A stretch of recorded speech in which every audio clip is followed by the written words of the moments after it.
At the end of February 2019, Bryce Harper and the Phillies agreed to a 13-year contract, reportedly worth $330 million. Harper would begin his career with the Phillies with a bang. In his second game with the team, Harper blasted an upper deck solo shot to right field, scoring the Phillies' 7th run for the day. In a game that ended in an 8-6 score over the Braves, Harper's first home run as a Philly proved to be the game winner. Yet, as Harper would go on the road, he would be met with fans yelling, "Overrated."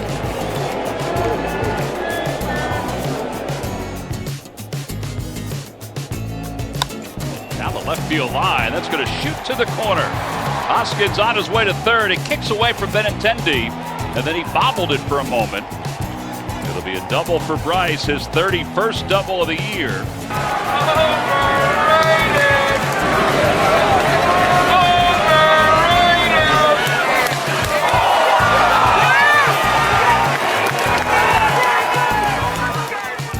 This was not the first time that Bryce Harper had heard such jeers.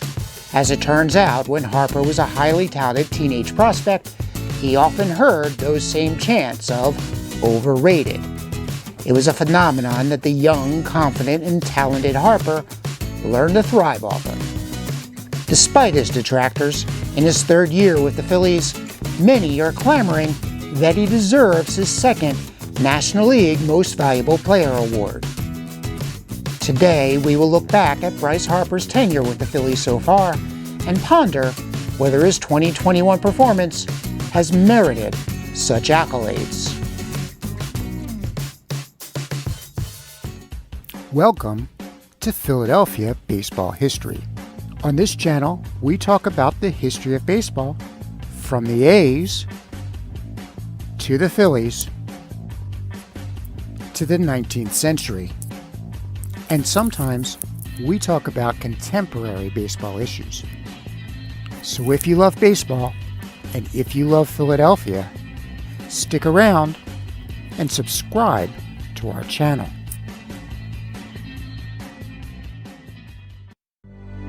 Our heroes. They were given a special place of honor in our cathedrals to glory. You too can honor your heroes of your youth. Just go to tpublic.com and look for Philadelphia Baseball History.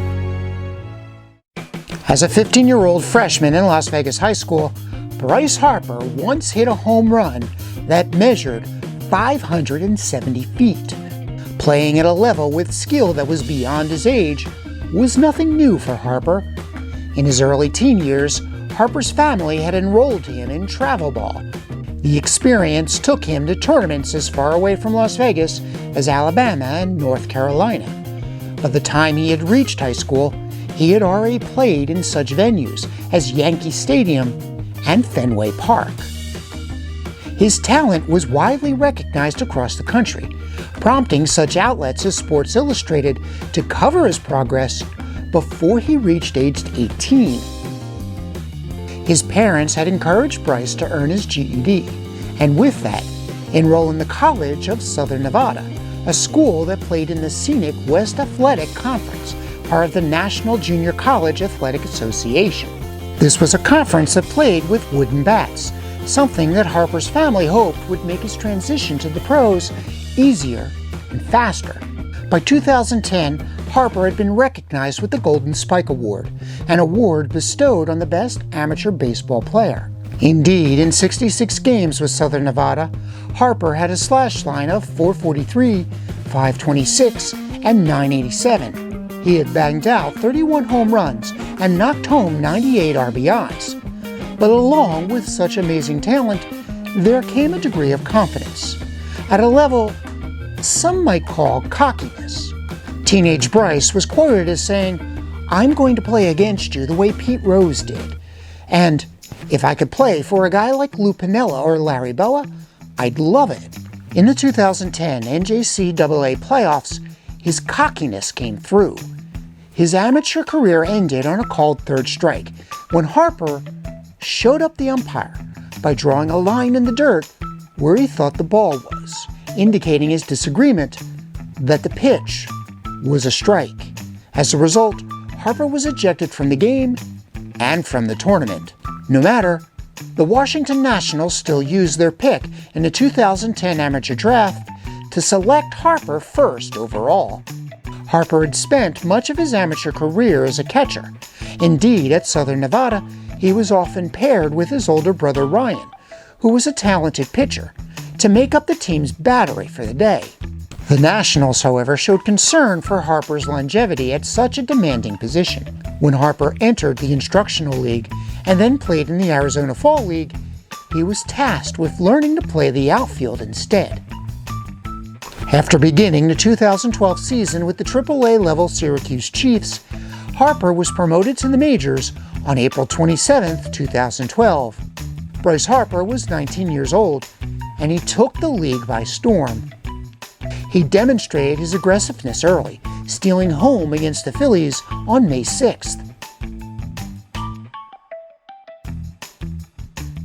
It was the first time that a teenager had done so since 1964. He ended the season with a .270 batting average and an OPS of .817. With 22 home runs and 59 RBIs, not only did Harper earn a spot on the All-Star team, he was named the National League Rookie of the Year. Harper endured some injuries in 2013 and 2014, but continued to exhibit decent production. Both years, his batting averages was in the .270s.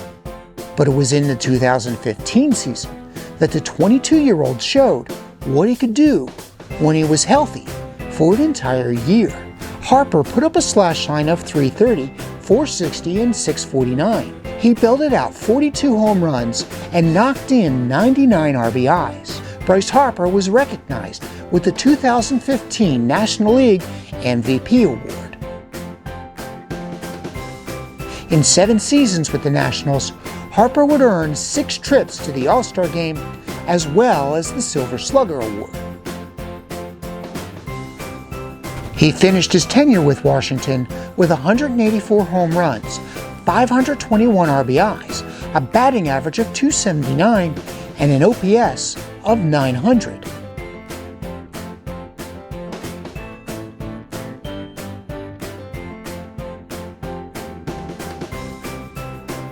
In his first season with the Phillies, his batting average had dipped to .260. He still hit 35 home runs and knocked in 114 RBIs.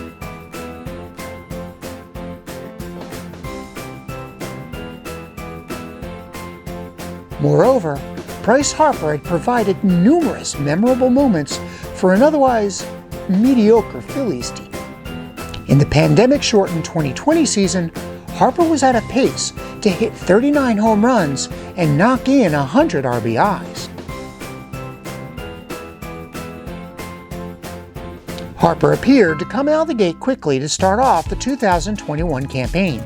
In April, Harper batted .321 with 6 home runs and 10 RBIs. But injuries plagued Harper in May, slowing down his offensive production. In addition, Bryce was batting behind Rhys Hoskins in the lineup.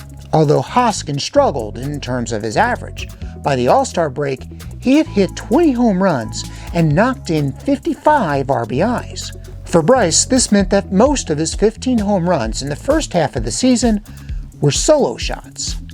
Despite hitting a healthy .282, Bryce had only knocked in 34 RBIs and was overlooked for the All-Star team. In the second half of the season, however, Bryce Harper went on a tear.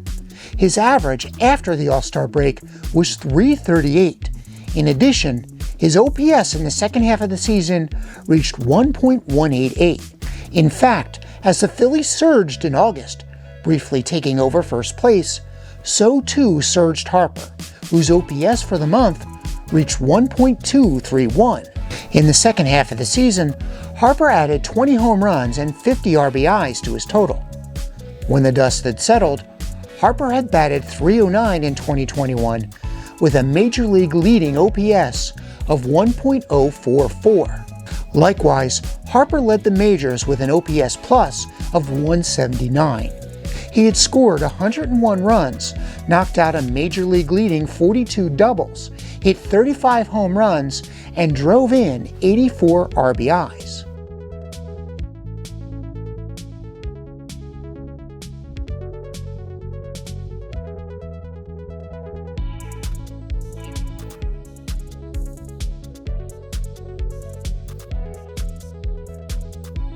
If Harper had a fault, it's his desire to play hard like Pete Rose. This can, on occasion, translate into being over-aggressive on the base pads, attempting to stretch a single into a double. A trait that has resulted in Harper being out and the Phillies losing a key base runner in a few situations this season. But has his performance made Harper a lock for a second National League MVP award? Others mentioned as possible candidates include Freddie Freeman, Max Muncy, Juan Soto, and Fernando Tatis. In 2021, Freeman batted .300, hit 31 home runs, and knocked out 83 RBIs. His OPS was a healthy .896. Freeman also led the National League with 120 runs scored. Plus, unlike the Phillies, Freeman's Braves were in the playoffs. Likewise, Muncy and the Dodgers have punched their ticket to the postseason. The Dodgers have been lifted by Muncy's 36 home runs and 94 RBIs, but his batting average was a low .249. The 22-year-old Juan Soto batted .313 with a .999 OPS. While scoring 111 runs, Soto belted out 29 home runs and notched up 95 RBIs. If anything were to count against Soto, it's that the Nationals finished in last place in the National League East. Another 22-year-old, Fernando Tatis, led the National League with 42 home runs.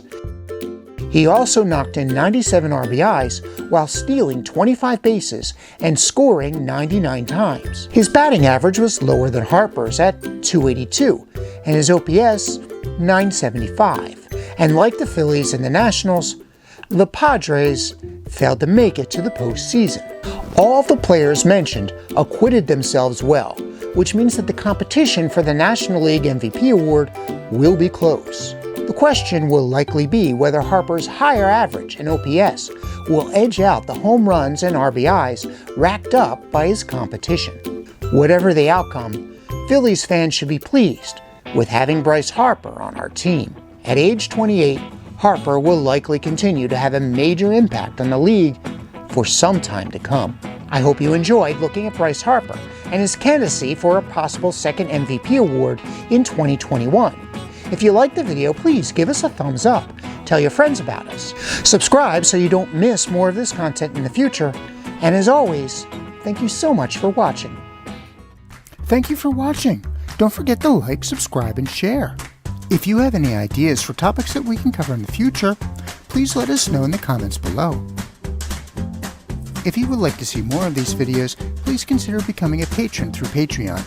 Again, we'll have a link in the description box below.